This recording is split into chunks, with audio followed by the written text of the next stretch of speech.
Hey, what's up? This is Ricardo, and in this video I'll show you how to remove the hinge covers on a Dell Latitude 5480. If you're looking for parts for this laptop, go to our website and use this coupon for a 5% off discount.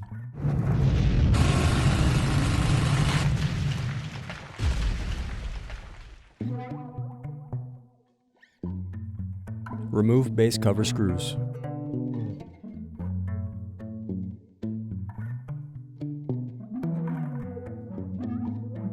Then use fingers to pry apart and remove base cover. Now unscrew and disconnect battery.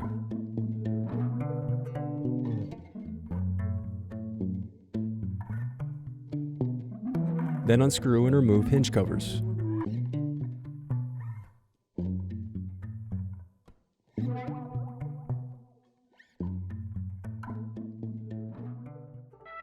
Thanks for watching. Don't forget to like and subscribe if you enjoyed this video. And if you need more, check out this playlist to watch other tutorials for your laptop. You can also click here to find parts for your laptop at partspeople.com.